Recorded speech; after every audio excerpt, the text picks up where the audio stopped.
ముఖ్యమంత్రిగా పనిచేస్తూ కరకట్టపై అక్రమ నిర్మాణంలో నివాసముంటున్నారు. అమరావతిని రాజధానిగా ప్రకటించినప్పుడు అక్కడ సొంతిల్లు ఎందుకు కట్టుకోలేదు? ఇవి సీఎం చంద్రబాబుపై వైసీపీ నేతలు తరచూ చేసే ఆరోపణలు. ఇక నుంచి ఆయనపై ఇలాంటి ఆరోపణలు వినిపించవు. ఎందుకంటే తన కలల రాజధాని అయిన అమరావతిలో శాశ్వత నివాసం కట్టుకునేందుకు చంద్రబాబు తొలి అడుగు వేశారు.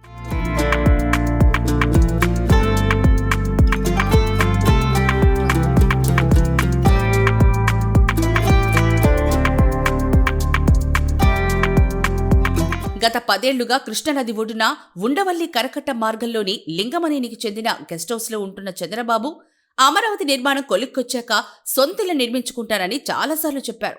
2024 ఎన్నికల్లో గెలిచి మరోసారి ముఖ్యమంత్రిగా పదవి బాధ్యతలు చేపట్టిన తర్వాత అమరావతి నిర్మాణాన్ని పరుగులు పెట్టిస్తున్నారు ఆయన.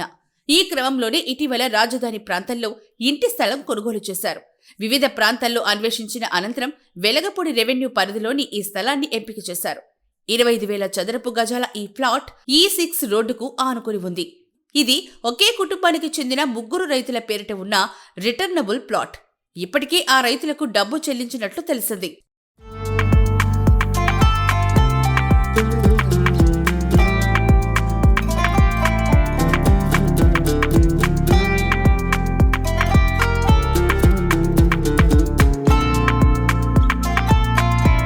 ఈ స్థలానికి 4 వైపులా రోడ్డు ఉండగా రాజధానిలో కీలకమైన సీడ్ యాక్సెస్ మార్గం కూడా దీని పక్క నుంచే వెళ్తుంది. అలాగే గెజిటెడ్ అధికారులు, ఎన్జీఓల నివాస సముదాయాలు, న్యాయమూర్తుల బంగ్లాలు, తాత్కాలిక high court, VIT campus, Amaravati government complex తదితర కీలక భవనాలు ఈ ప్లాట్కు కేవలం 2 కిలోమీటర్ల పరిధిలోనే ఉన్నాయి. దాదాపు 5 ఎకరాల్లో ఉన్న ప్లాట్లో కొంత విస్తీర్ణంలో ఇల్లు నిర్మించి మిగిలిన స్థలాన్ని గార్డెన్, సెక్యూరిటీ సిబ్బందికి రూములు, వాహనాల పార్కింగ్ తదితర అవసరాలకు వినియోగించనున్నట్లుగా సమాచారం.